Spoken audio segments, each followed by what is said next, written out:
And today, we are very honored to welcome our special guest, Dr. Navid Anwar, Vice President of Knowledge Transfer at AIT.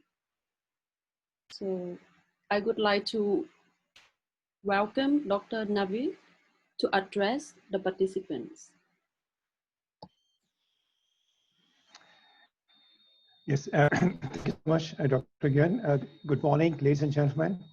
A very warm welcome to you from AIT in Bangkok.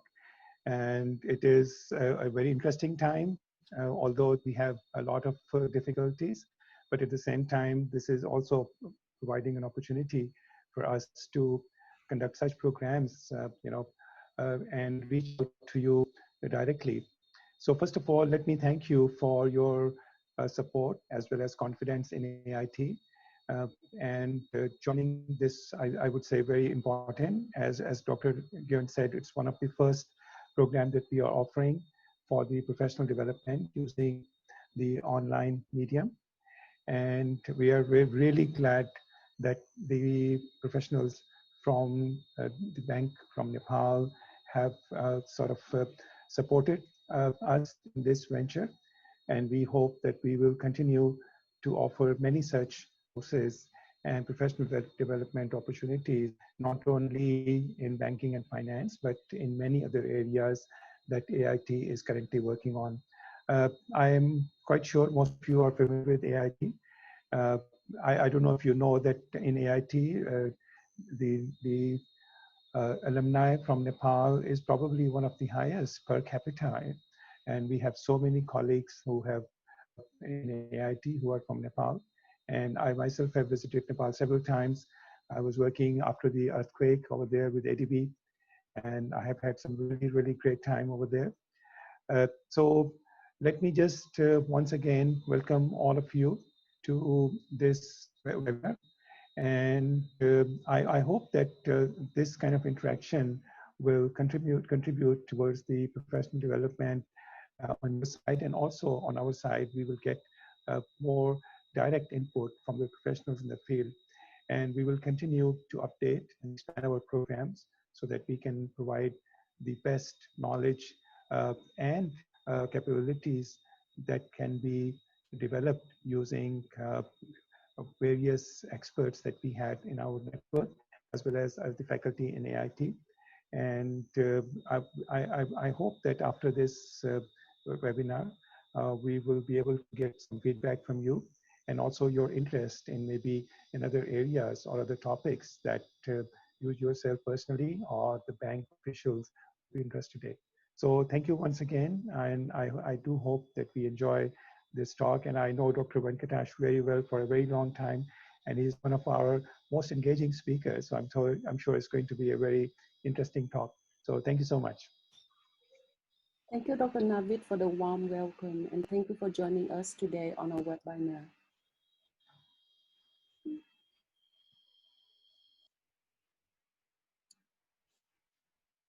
Next, we would like to invite the speaker, our Program Director, Dr. Sundar Venkatesh, to start the training section today.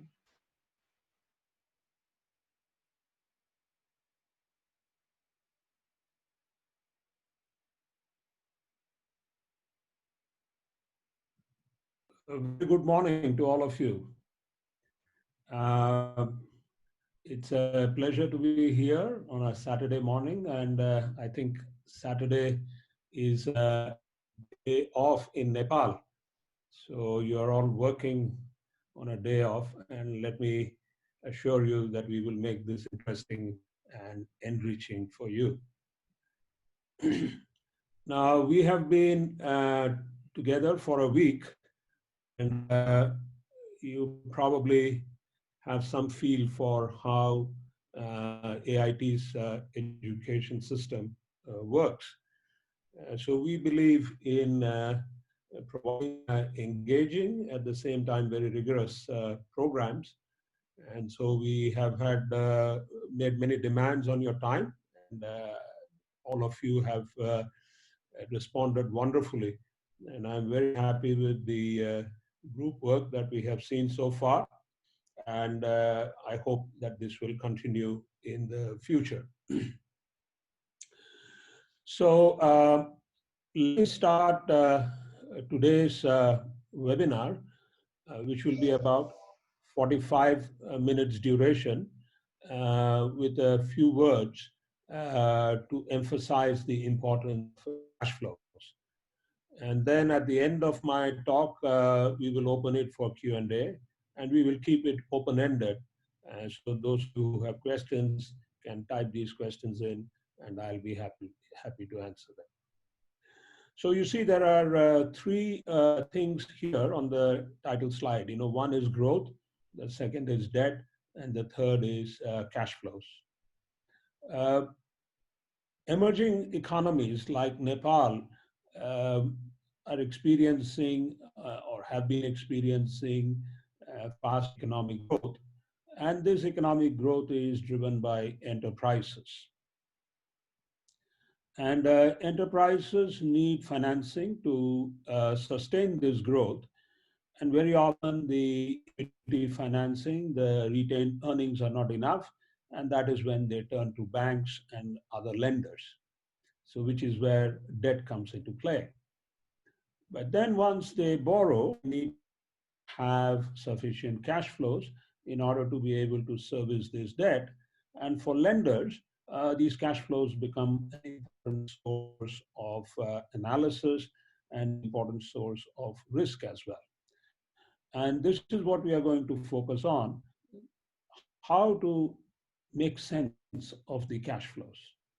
There are some simple ways, but there are also many nuanced ways. And in this particular webinar, I would like to take a deeper look at cash flows with you.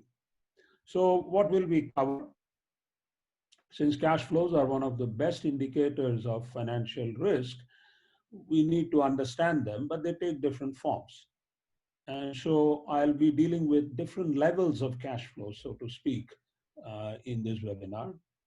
And hopefully by the end of this webinar, you will also be able to apply them appropriately in different contexts.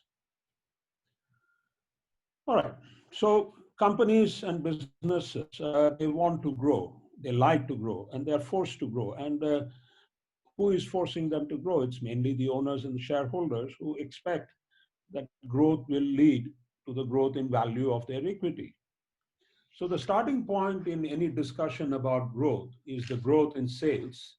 And when we talk about growth in sales, the hope is that it will lead to growth in profits and shareholders' equity.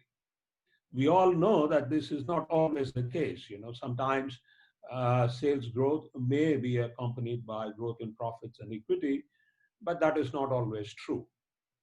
But more importantly, what I want to emphasize is that beyond a point, sales growth cannot be sustained without growth in assets. You think about a simple retail chain. Those of you who have visited Thailand would know something about 7-Eleven, the convenience store chain. Now, growth in sales in 7-Eleven is partly through growth in sales in individual stores, but it is also through a lot of new openings. And new store openings mean increasing the assets. So let's bear in mind that the growth opportunities that emerging markets offer, for them to be exploited, requires growth in assets, or in other words, investment in assets. And companies and businesses are the ones who are making these investments in assets. Now, typically, the way that companies work is that they will try to finance these assets. They will try to finance these assets. Sorry.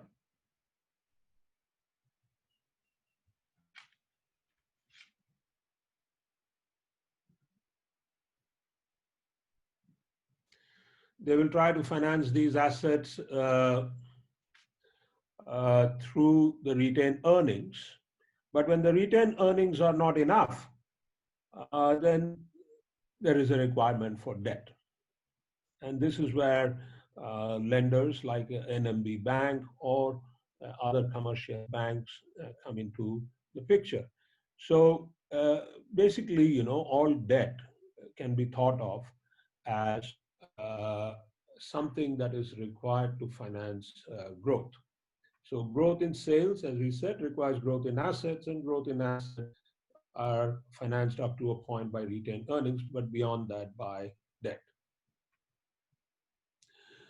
Now, in all of this, there is a risk attached. So when we talk about growth, it is an aspiration, right? So shareholders would like to grow their equity.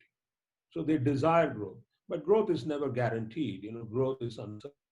So you take the case of the year 2020, where we are in the midst of this COVID crisis.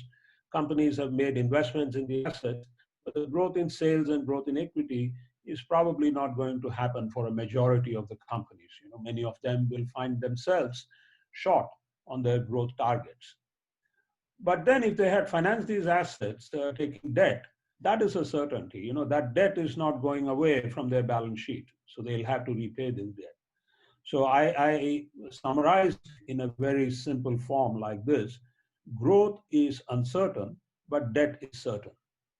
So we invest in assets in the hope that it will lead to growth in the overall value of the company. And to do this, we take debt. But once the debt is incurred, it has to be repaid. But the growth may or may not happen as planned.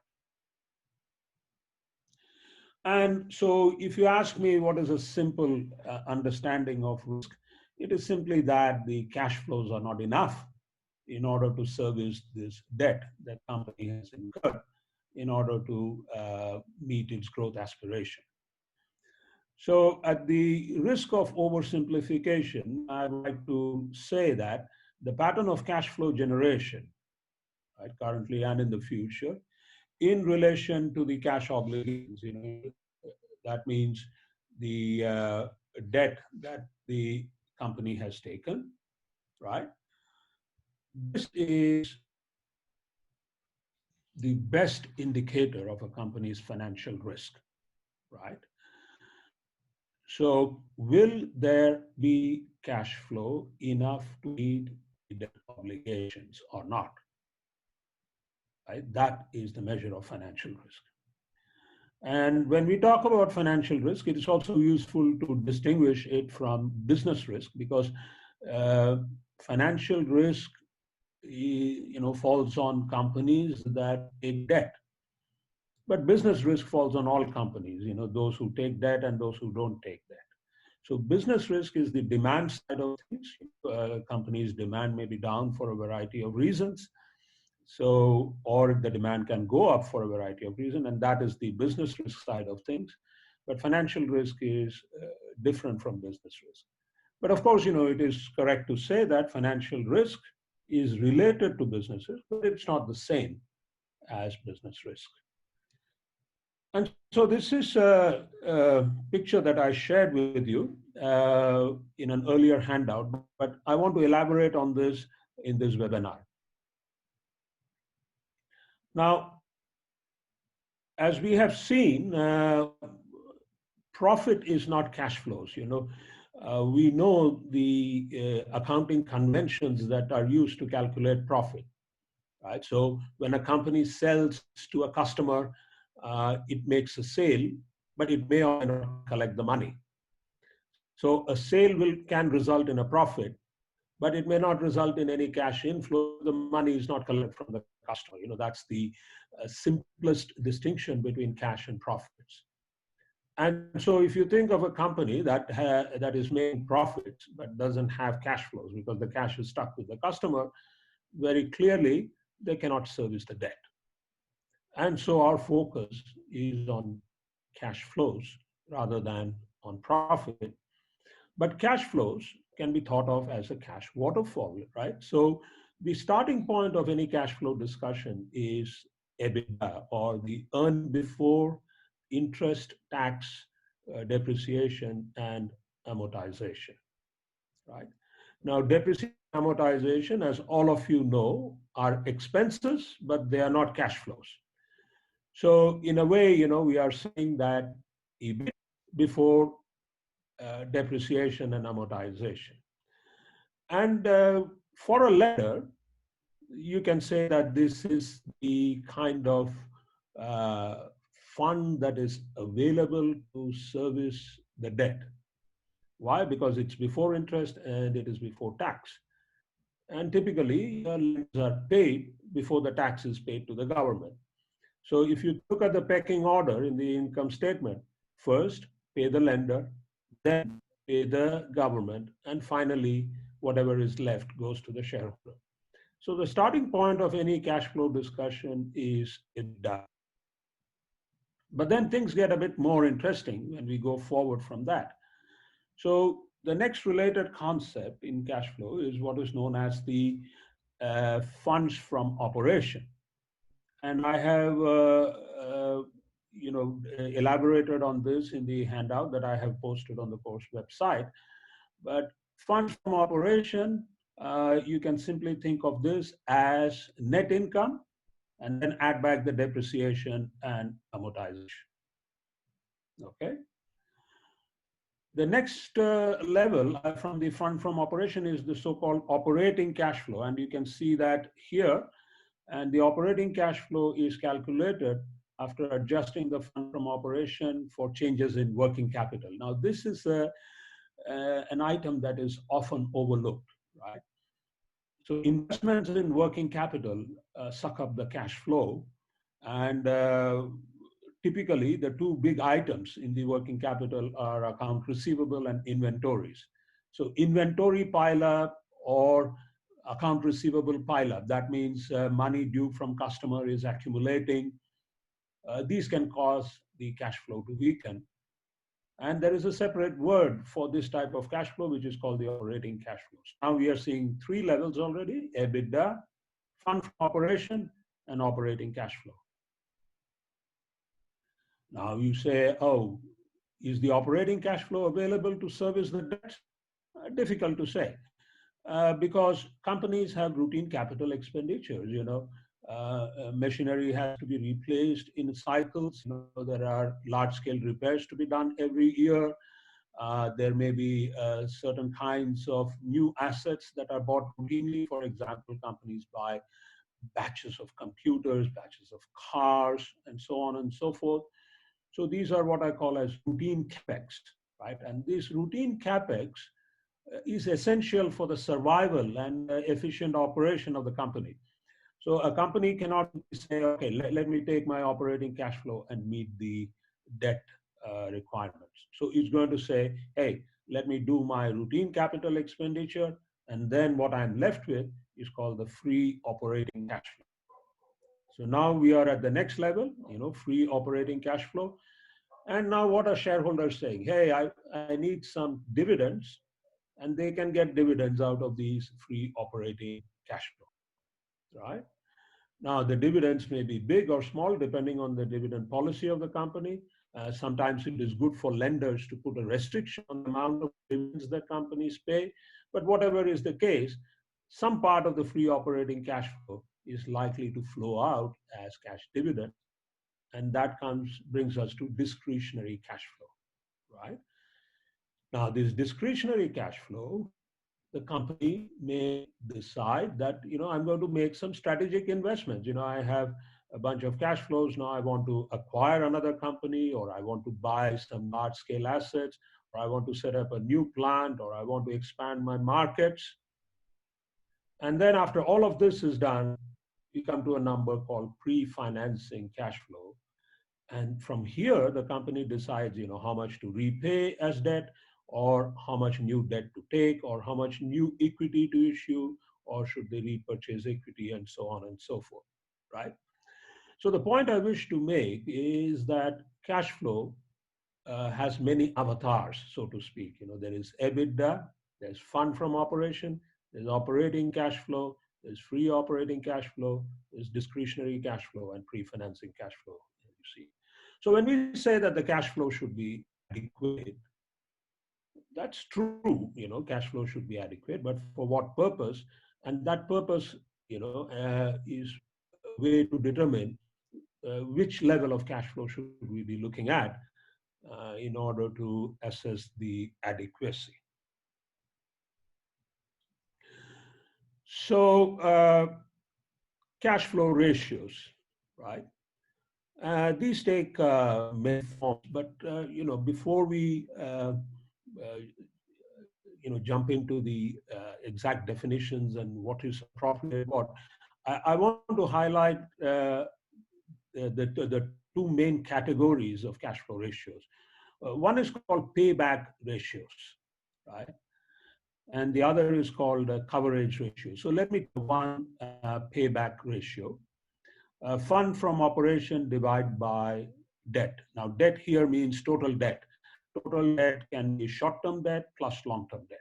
Let's say the total debt is $100, right?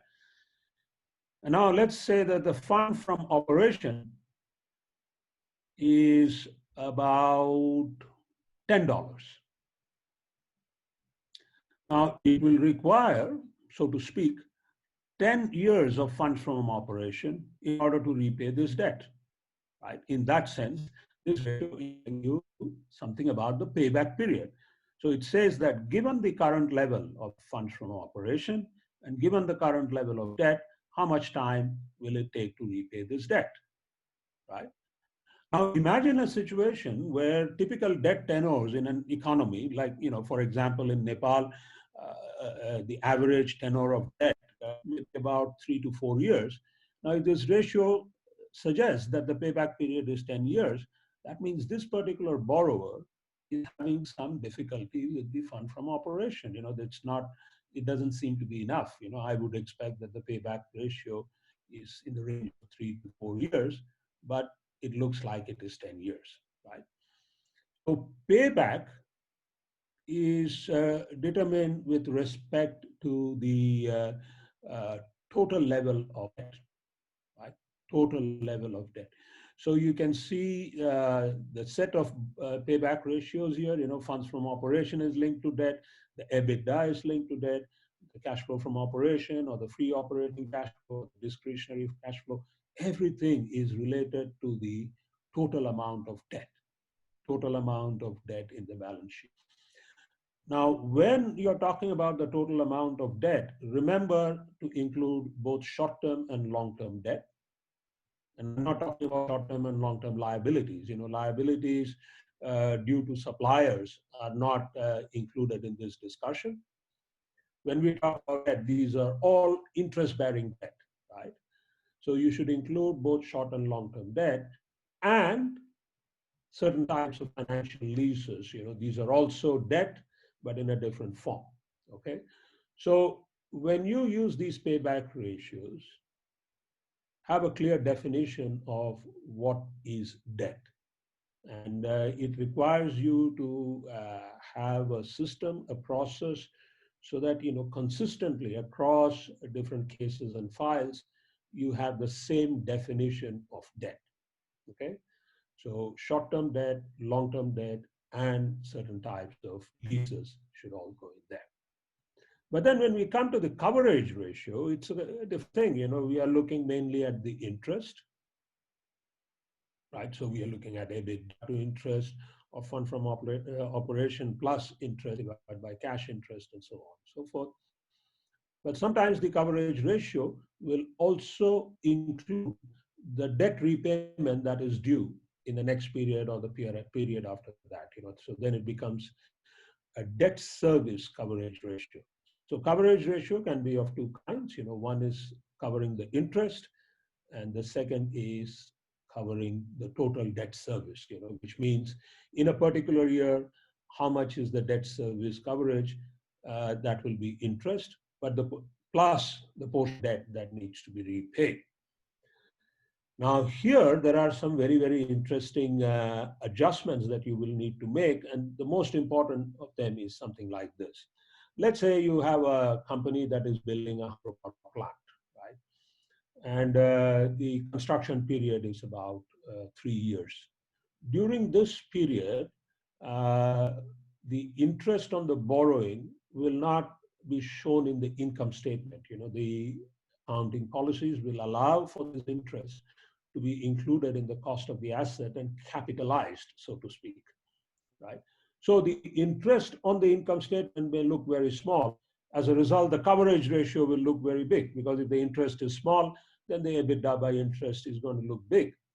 But when you say interest, you must include the interest both in the income statement as well as what has been capitalized and shown as a part of the assets in the balance sheet. Can you find out how much interest has been capitalized? The answer is yes.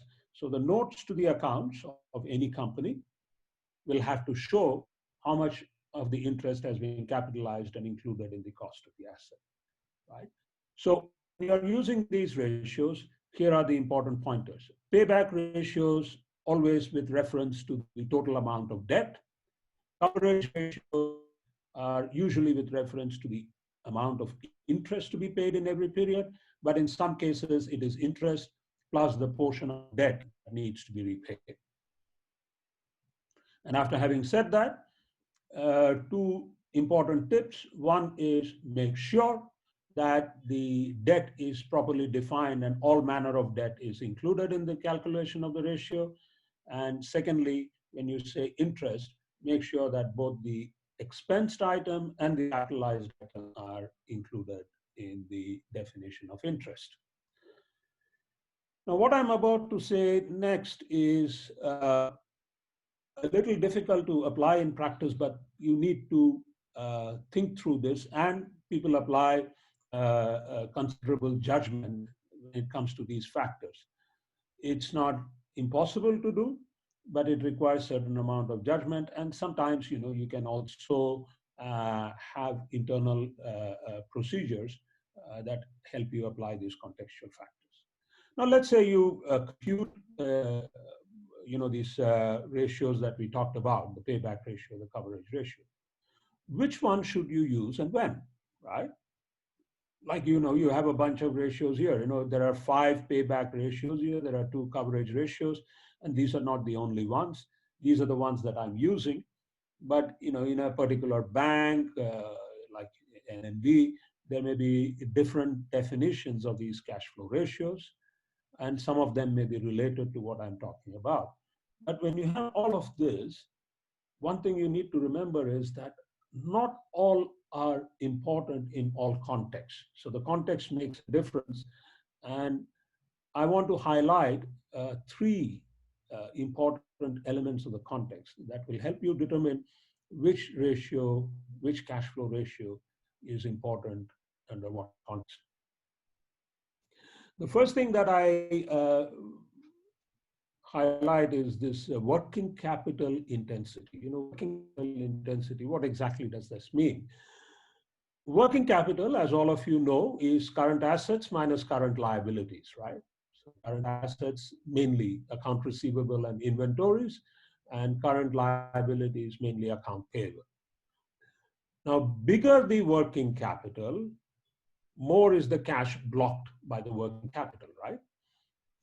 Now, working capital intensive companies tend to use more working capital for generating the same amount of sales compared to other companies which are less working capital intensive. A good example of an industry with low working capital intensity would be, let's say, business consulting. Now, business consulting does not have any inventory, but if you think about steel or cement, they have a ton of inventories, right? So working capital intensive is not the same across different types of industries. And so some industries are more, some companies within the same industry are more than others, and so on. But as a rule of thumb, you say that, if the working capital is more than 25% of sales, right? So if the sales of a company is $100, and if the working capital investment is $25 or more, roughly, you could say that this is a working capital intensive business. Now, you can see, obviously, why the operating cash flow is important for this kind of business. Because if you look at the fund from operation, it may look very healthy, but then you adjust for the working capital, the cash flow may go down tremendously, right? So a very simple rule of thumb is that if you look at working capital intensive companies, do not depend on EBITDA, do not depend on fund from operation, examine the operating cash flow. The operating cash flow is calculated after making adjustments for working capital changes. Okay, so if a company has the same fund from operation in 2 years, 2 successive years, but if its working capital has increased a lot from 1 year to the next, then your fund from operation is going to be the same, but your operating cash flow in the second year will be much less than in the first year. So for working capital intensive companies, do not depend on the EBITDA, do not depend on fund from operation. Please examine the operating cash flow, because that number would have given effect to the changes in working capital, to the increase or the decrease as the case may be, right?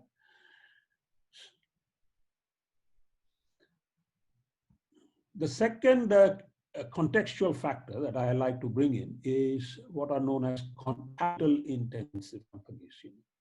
Now, what is a capital intensive company?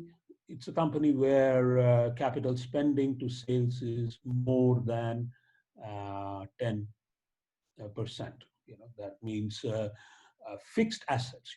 Acquisition of fixed assets is more than 10% of sales, right? For example, many e-commerce companies are very, very capital intensive because they invest a lot in the systems and so on.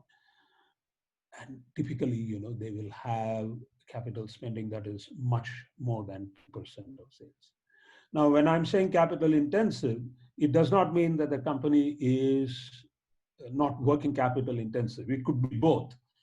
But if you isolate just the capital intensive, now you can see that the operating cash flow or the fund from operation is not enough. We need to go down to the free operating cash flow. Free operating cash flow is calculated after adjusting for the capital expenditures.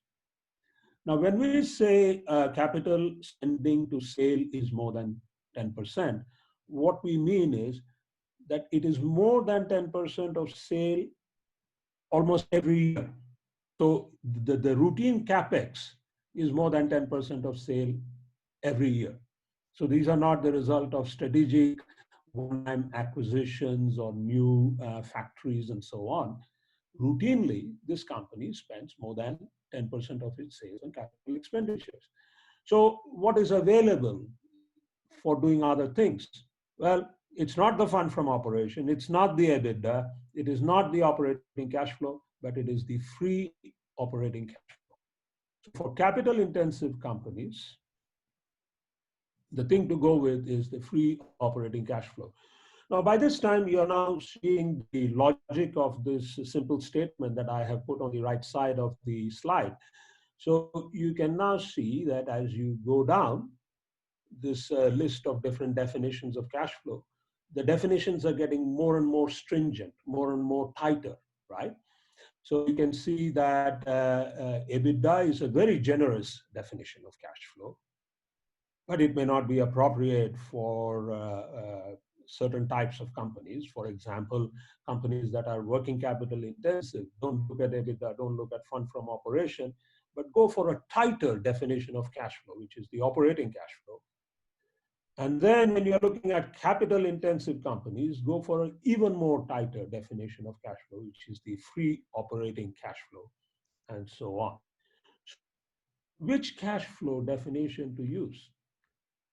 You have to make a judgment based on your understanding of the company and its business.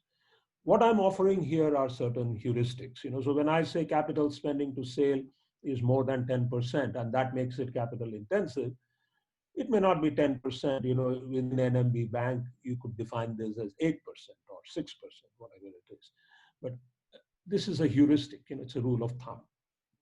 You could go for a different number, but you have to embrace the idea of capital intensive companies. Certain companies by their nature are capital intensive, and certain companies by nature are working capital intensive. All right. Now we come to another category of companies, which we call as the high growth companies. Okay. So the high growth companies, uh, we focus on the funds from operations. So what do we define as high growth companies? Revenue growth of more than 8%. But then if this high growth company is also working capital intensive, then we move to the operating cash flow. And if it is working capital intensive, then we move to the free operating cash flow. All right. Now, you can now see that the free operating cash flow is now uh, being sought after by three different demands. One is the shareholders would want to pay themselves a dividend from the free operating cash flow. Right? Second is the shareholders may have some big plans, for asset acquisitions or new factories and so on and so forth, strategic long-term investment. And the third is the repayment of debt, or in the converse, taking on new debt. Okay, so the free operating cash flow, usually the first stop would be the dividends. Now, as a lender, you can say that, look, dividend is not my business. The shareholders decide the dividend. But another way of looking at it is that the dividend policy and the amount of cash dividends that shareholders take out has an impact on lenders. Okay, so lenders are affected by the dividend policy because that affects the discretionary cash flow. What is left for repayment of the principal amount and also for certain strategic investments. As I have discussed with you earlier, it's not that the objectives, the financial objectives and of shareholders and lenders are identical. They can differ, right? So shareholders and lenders may not have the same financial objective. But given that, it is also the responsibility of lender to take a close look at the dividend policy. You have to ensure that the shareholders are not paying themselves a very large amount of dividend. Now, take, for example, this company that we see in this XYZ Corporation example. It had a free operating cash flow of 10.53 in year one and 1.04 in year two. Now, in year two, the dividends that they have paid themselves, the shareholders have paid themselves, is larger than the free operating cash flow. And now you ask yourself, where is this money coming from? It is going to come from borrowing, right? So sometimes, the dividend policy may be such that the company may have to borrow in order to sustain its dividends.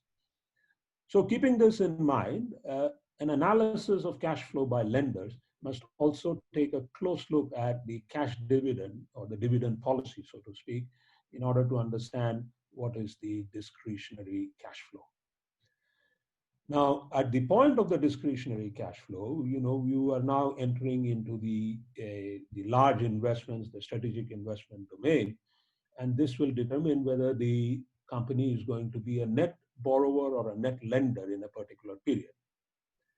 Now, companies that are very aggressive, that they want to grow, and this, I have done several studies, particularly of real estate companies, and this happens a lot in real estate companies.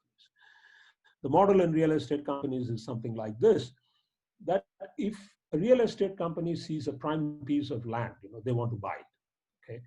Whether they make a project out of it right now or a few years later, that is a different point.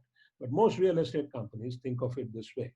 This land, if I don't buy now, someone else will buy it and I would have lost an advantage, right?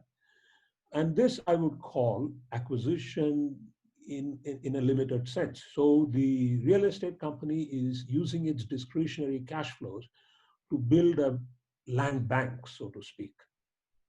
And so most real estate companies in emerging markets end up being net borrowers, right? So they they're consistently increasing the level of debt.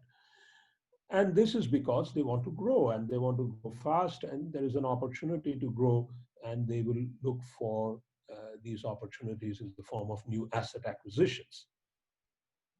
So for a company where these large acquisitions, these strategic acquisitions, happen one after the other in successive years, the pre-financing cash flow will be negative. And in that case, they will be a net borrower. They may repay the old loan, but they will borrow again, and so they will end up being a net borrower. In the case study that I will have for you next week, I will show the growth and decline of a real estate company from Vietnam, which is a very interesting case study that I researched and published some time back. And you will see here in this company how there is a trade-off between growth and risk. By risk, we mean the risk to the cash flows. So owners are, on the one hand, pulled by the prospects of growth, but on the other hand, they will have to be cautious about the risks to the cash flow.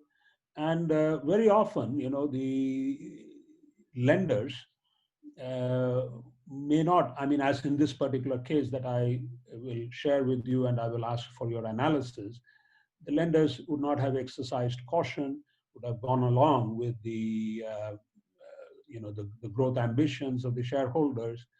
And as we have discussed earlier in the handouts, the upside belongs to the shareholder because the lenders don't get any upside. If the business does very well, they just get the interest and the principal repayment. But when it goes down, then a lot of problems accrue to the lender. So when we look beyond the discretionary cash flow, it's very important for the bank or a lender to understand the strategy of the company. What is it that they wish to do in the next 2, 3, 4, 5 years, and what kind of cash flow will that entail, right? So every cash strategy, long-term strategy, has a cash flow implication, and very often this cash flow will show up in the level below the discretionary cash flow, all right? So on that note, I would like to stop here and throw it open for questions. So let me return the floor to Dr. Phuong, and she will direct your questions to me. Thank you very much. Thank you, Dr. Venkatesh.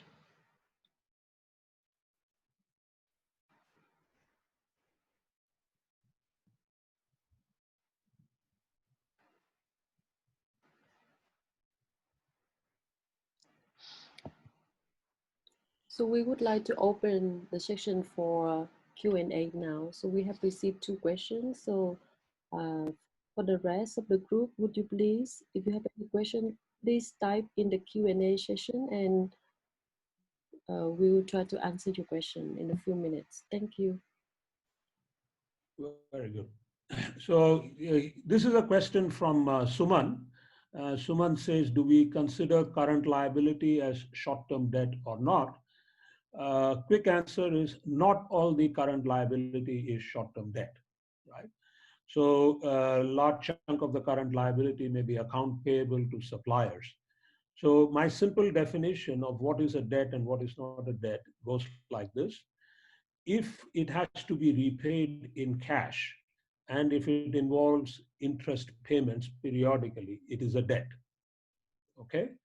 So for example, account payable, which is amount that you have to pay to your supplier, it does not involve any explicit interest payment.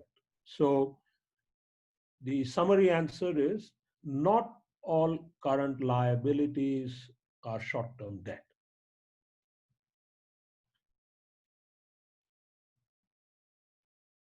Okay, Govinda. Govinda's question, let me read this. How to calculate or know the amount of regular? Excellent question, Govinda. Thank you very much. This is quite difficult. So normally, if I am trying to estimate this using the published cash flow statement, then I look at the cash flow from investment section. And then if I see a 3-year or a 5-year expenditure pattern, then I try to see whether there is some kind of an average that makes sense. And I treat that as a regular capital expenditure. So for example, if I see purchase of long-term assets, $10 one year, $8 next year, $25 in the third year. Now this $25 is a problem, right? So this $25 looks like an outlier. So what I try to do is I try to go in and check the management reports to see if there were, and also the fixed asset schedule to see if there have been any extraordinary new investments during that year. Now, if there are strategic investments, the management will usually discuss this, and then I take the value of that out of the third year cash outflow, and then I try to do an average. So a quick answer to your question is, this is not disclosed, so it has to be estimated. And in estimating, you will have to apply some, oh, I didn't switch on. Sorry, Govinda, let me repeat the answer. I did not switch on the microphone for your answer. So how do we know the regular capital expenditure? It is not easy to find that from the cash flow statement. You will have to make an estimation. And one of the techniques that I use for this estimation is that I take the 3 or 5 year cash flow on investments. That means purchase of long-term assets, and I try to observe the trend there. So let us say in year 1 you have $10 of capital expenditure on long-term assets. Then year 2 is $8, and year 3 is $25. Then this 25 is an outlier, and I like to keep that out of the picture. I will investigate the 25 by using the notes to the accounts and management reports, and also the fixed asset schedule. And then I will get what is called a normal number for year 3, and I try to take some kind of an average. So regular capital expenditure is not an item that is disclosed in the financial statement, so you need to estimate that, right? So, and I hope to clarify this more as we go forward. Yeah. All right. Now, Naval's question is, please elaborate on the formula for fund from fund flow from operation. Naval, the answer is net income plus all the non-cash charges like depreciation and amortization. Okay, net income starting point, and then add back the depreciation and amortization, because these do not involve cash flows. So it's a very simple calculation. Net income plus depreciation, amortization, non-cash charges. Okay. All right, Santosh says, what is the difference between EBITDA and fund from operation? EBITDA, you see, is before taxes, right? So EBITDA is earning before interest, tax, depreciation, and amortization, right? Whereas the fund from operation, as I just, right. So Santosh says, what is the difference between EBITDA and fund from operation? EBITDA is earning before interest, tax, depreciation, and amortization. So it's nowhere near net income. It is likely to be a number that is even bigger than the earning before interest and tax, because to the EBIT, you are adding back the depreciation and amortization. So it's a big number. Fund from operation, as I just explained in my answer to Naval, is the amount, net income plus depreciation, amortization, and non-cash charges. So the fund from operation to put it very simply, is likely to be a number that is much smaller than EBITDA. I will write this formula and on WhatsApp, and I will also we will also be posting all the recording of this session on your website, so you can revisit and you can clarify again later.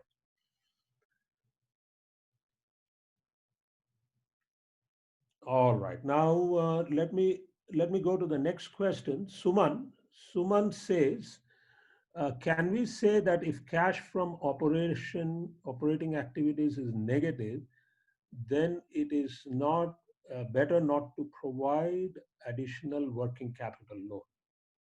Okay. So let me repeat Suman's question. Suman says, can we say that if cash from operating activities is negative, then it is better not to provide additional working capital loan? Uh, I would say that you still need to uh, clarify this.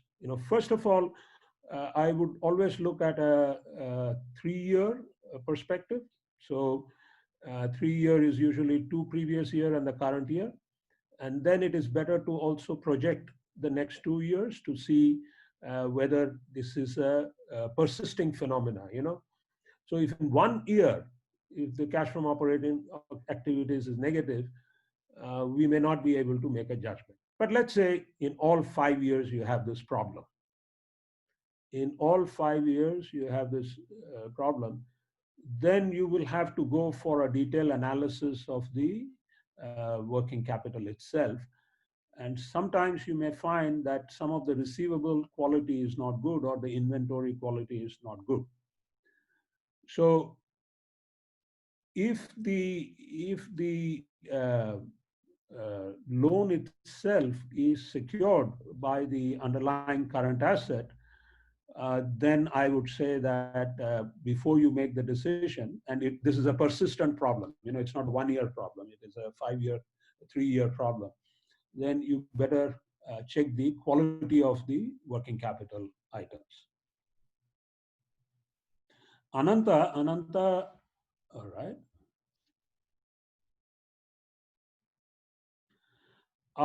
So Ananta says we have been using the indirect method of cash flow statement in our bank. All right, Ananta, let me clarify like this.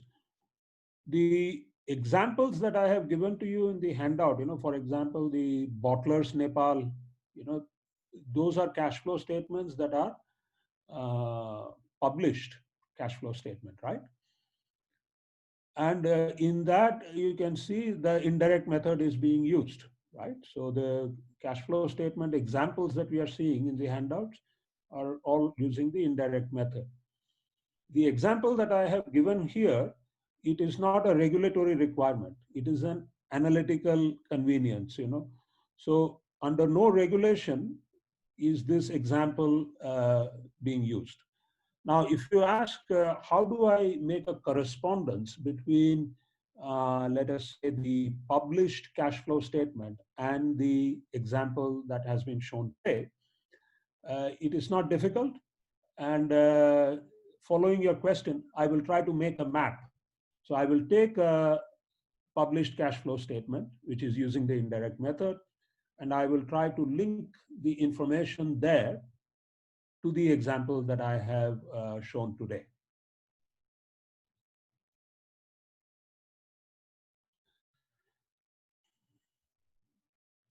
All right. Now, Arjun's question is, can we identify if the company's funds requirement is justifiable looking at its cash flow statement? Quick answer is no. Because the company's funds requirement is going to depend very much on what it says is its strategy for growth. And so looking at the existing cash flow statements, difficult to say. But when the company is asking for funds, the existing cash flow statements can help us answer the question whether the cash flows in future will be adequate to meet the new debt. So funds requirement, I would say you take a more holistic approach that takes current financial information, but also the planned growth strategy. Yeah. All right. Now, Basant. Okay. Now, question from Basant. What does the acquisition cash flow indicate? Ah, excellent, excellent point. Acquisition cash flow here is the acquisition of another company, Basant. Okay. So when we talk about merger and acquisition, there is a word acquisition there. So this is one company acquiring another company. Can it be positive? Mostly not, because when you acquire another company, you are paying.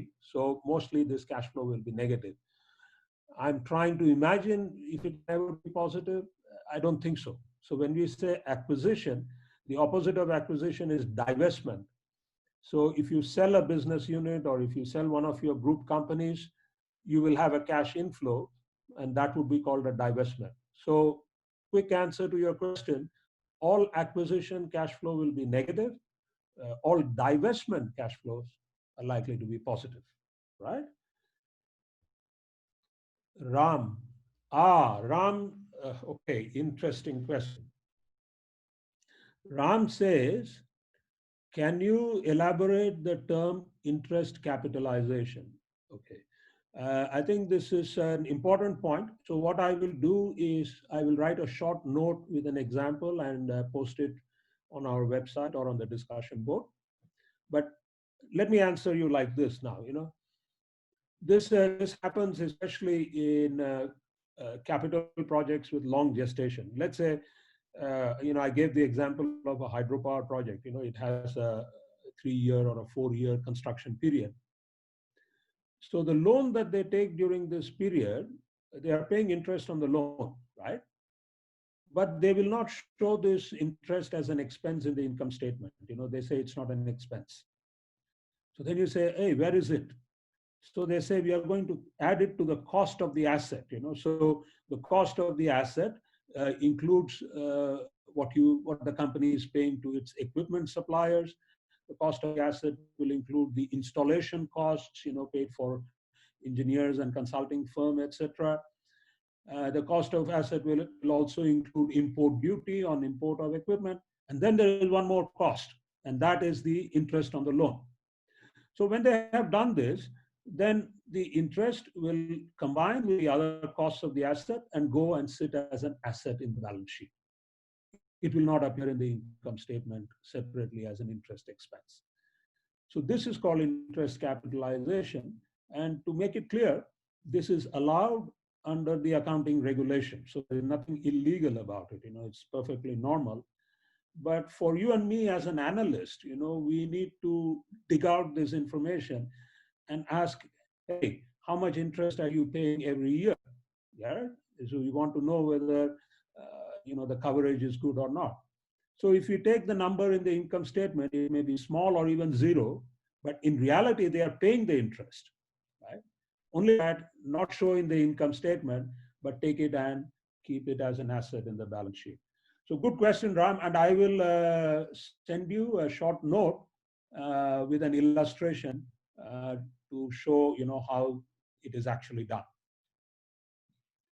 All right, now Devi, let me ask you. Devi says, are there other examples of non-cash charges apart from depreciation and amortization? Not too many, Devi, but one thing is like this. For example, if a company makes a public issue of shares, the issue costs, may be capitalized, and then over a period of time, they will charge off this issue cost, right? Or there may be certain types of intellectual property acquisition, and that may be written off over a period of time. But even that, we will call amortization. So non-cash charge, it is very safe to say, is basically depreciation and amortization. The other types of non-cash charge, very few and quite small. Okay, now Suman has an interesting question. Liquor companies hold more stock in year end in cheaper rates so they can book higher profit. In such case, cash from operation may be. Ah, this is fantastic. very, very nice question, Suman. So this happens also to other kinds of businesses. You know, even tobacco companies do this. So they will buy the tobacco leaves in season, and so I think it is one crop per year, and they will store up, and then they may even make a profit out of it. So these are called inventory profit, right? In such case, the cash from operation may be negative.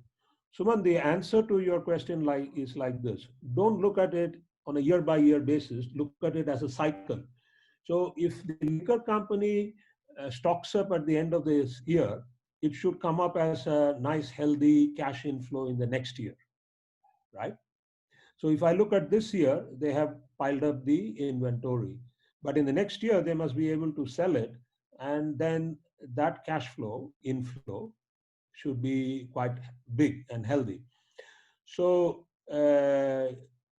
in all the cash flow analysis I have shown so far, never decide on a single year. Okay? Never decide on the basis of a single year. Especially the kind of example that you have raised, Suman, excellent example. Unless you look at companies like this in a cycle, in a 3-year or a 5-year cycle, you may not be able to see the pattern. So 1 year may not give the correct picture, right? So I hope that answers your question. But for all of you, here is the thing. If the answer that I have given is not clear, just send me a WhatsApp message and I will clarify it and then maybe give you a write-up that you can read online. Yeah. In Nepal, okay, let me read out Nawal's question. In the Nepalese context, many loans are provided up to working capital loan up to the annual sales of the company. Any thoughts in this regard? Uh, Now, I think I should learn a little bit more about this from you, Nawal. Let me take this question and I'm going to put it in the discussion forum, and then let us have a discussion around it. I have some thoughts, but then if the banks in Nepal are doing this, then there is also a different logic from what I'm thinking. So let's make this a discussion question. I will put this on the board with your name on it. Or why don't you start this discussion today? Okay, let's have a discussion around this point. I will give my thoughts, but then your colleagues may also have other ideas on this. But very briefly, my thought is that it's a bit risky, but let's find out, why it may be an attractive opportunity. Okay. All right. Now, Govinda says, one ongoing company has sufficient, okay, let me read this here. One ongoing company has sufficient level of retained earning, but they want to take more loan to maximize the return on equity due to the tax benefit. Very good point, Govinda. DSCR is less than 1, but not negative in the next 3 years. Ah.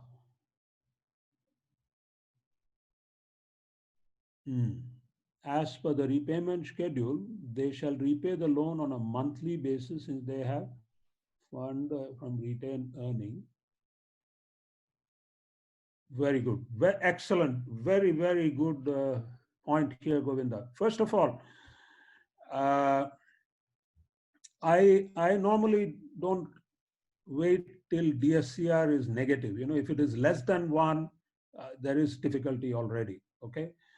So DSCR less than 1 means the current income is not enough to service the debt, right? Service debt means both principal and interest payment. So it need not go to negative. Less than 1 is already a little alarming, right? Now, if the DSCR is less than 1, what we are saying is the coverage is not adequate, right? But the company is saying we will pay from our retained earning. And this is where I would like you to think a little bit more about what we have discussed. I believe the cash flow more than the retained earning. You know, the retained earning is coming from my profits, right? So if I make a profit and I put some of it back into the equity, it becomes retained earning. But is it available as cash flow to service the debt? That is a different question. So any analysis of the riskiness using profit and retained earning can lead to completely different conclusion compared to the analysis using cash flow, and which is why I emphasize the cash flow. So when they say we have enough retained earning, my question is, yes, that's very good, but do you also have enough cash flow? So in this condition, I would say that try and take some of these tools of cash flow and put it to work and see whether the next 3 years will be enough, cash flow will be enough or not. But DSCR, I never wait till it goes below, goes to negative. Below one is quite, it rings the alarm bell already. Now, Ananta,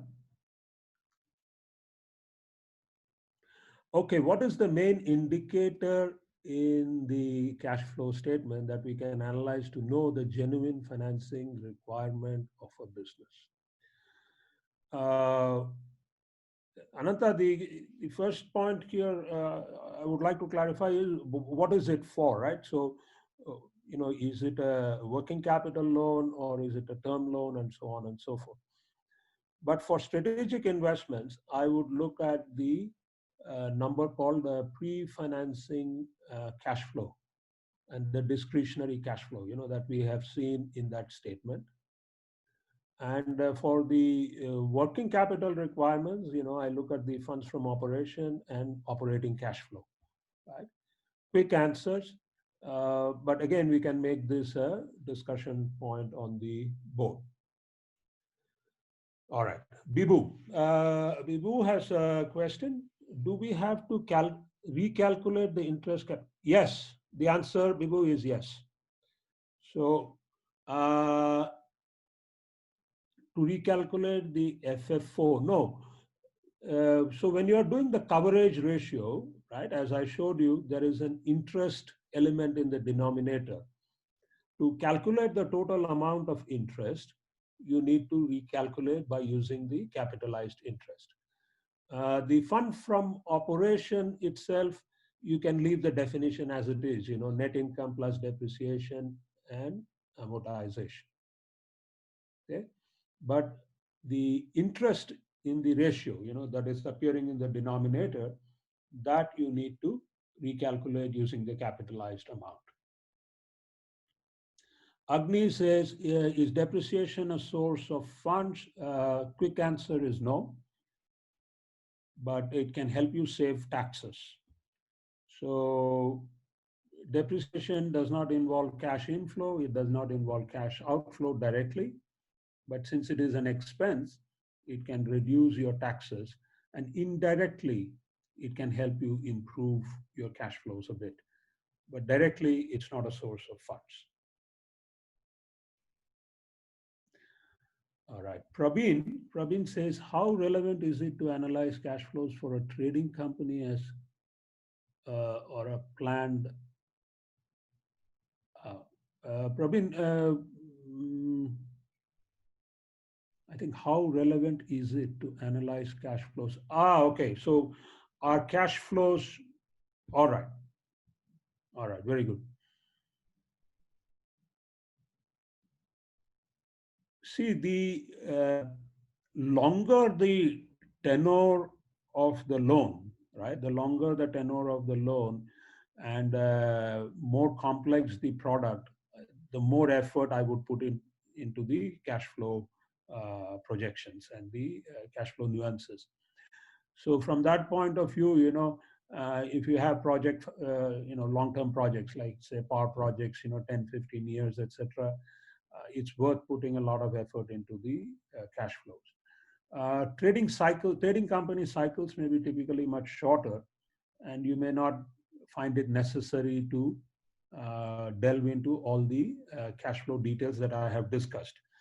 With an exception, if you have a trading company that has big growth ambitions and so on, and they are asking you money for investing in a new facility or a supermarket chain or whatever it is, then I would go into the cash flow again. Yeah. So longer the tenor, more complex the arrangement, better to spend more time on the cash flow. All right. Now, Neeraj says, how far is it possible for a company to have a positive cash flow but still be in serious financial trouble? All right. So the answer to this one, I would say that we'll have to look at some of the qualitative information in order to see what might be coming. One good example is litigation news. Uh, Especially for most of your borrowers, you should check what are the significant ongoing cases that we have. I remember a case study that we did here in Thailand, very large company, mining company, very good cash flow, etc. And many people did not know that there was a very large litigation going on against the company because they had won the bid for mining in another country and they had used some unfair means. So when the judgment was handed out, there was a massive blow to the cash flow of the company.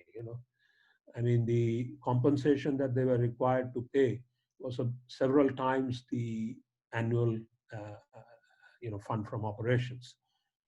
So the company may have positive cash flow, but it may have a pending litigation that can soak up this cash flow. This is one point that I always like to emphasize. The second thing, a qualitative factor that you must also look for is that a company may be having a positive cash flow, but it has no opportunity to grow. This is so why does it have a positive cash flow? Why is the cash flow so healthy? Because they are making no investments. Are they in financial trouble? Probably not. But if you are going to be, say, an investor in this company, I'm not saying a lender, you may not think very highly of this company. But consistent positive cash flow, good thing. So I'm just trying to find examples where there can be financial trouble. But in general, consistent, that means 3-5 years positive cash flow from operation, positive funds from operation, probably there is not much indication of financial trouble.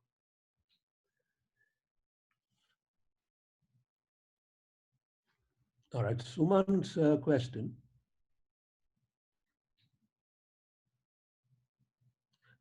Interest capitalized is considered as cost or fixed. Suman, the answer is it is considered as fixed asset.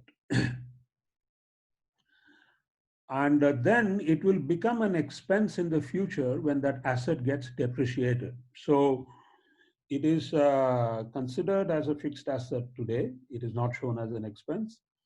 But when the asset is commissioned and it starts to work, then the depreciation will start, right? At the time of depreciation, this interest expense will start to flow out as a part of the depreciation. So since this question has come up a few times, I will give you a note on the interest capitalization to show how it will work. All right. Suman says, can you share the format of a spreadsheet? Definitely. So we will have, so we are now going to go into the second module, which is about business acumen. But remember that all the modules are linked. So when we go to the second module, we will still be studying some aspects of the first module. But in the third module, we have something called the loan structure. In the loan structure, I have a case study it is an Indonesian hydropower project. I will share the spreadsheet with you. And this comes from a consulting company. But I will also change the data, so that you don't know the identity. And we will do a lot of work with the data. And I will try to get the project manager who worked on that proposal to give a webinar, for about 30 minutes with you.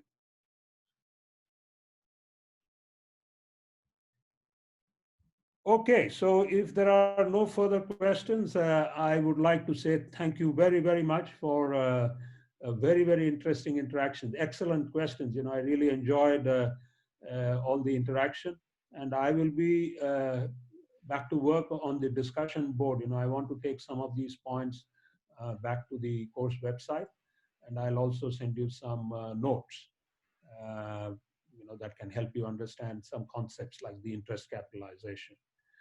Have a fantastic afternoon, and I will be in touch with you on WhatsApp, and we will plan the next steps. So the next webinar is likely to be an expert on SME. The deputy CEO of CRISIL, which is a rating company. He's based in Bangladesh, and I have asked him to talk about a specific aspect, which is evaluating the quality of management, and what are the practices in Bangladesh, and do the practices differ across large corporates, mid corporates, SMEs.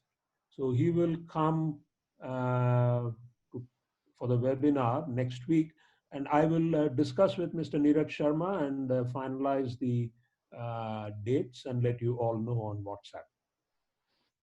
Namaste and have a wonderful day. Thank you so much. Thank you very much, Dr. Venkatesh. Thank you everyone for joining our webinar today. It has been a wonderful experience, and we have received a total of 20 questions, which make the session much more interesting than we expected.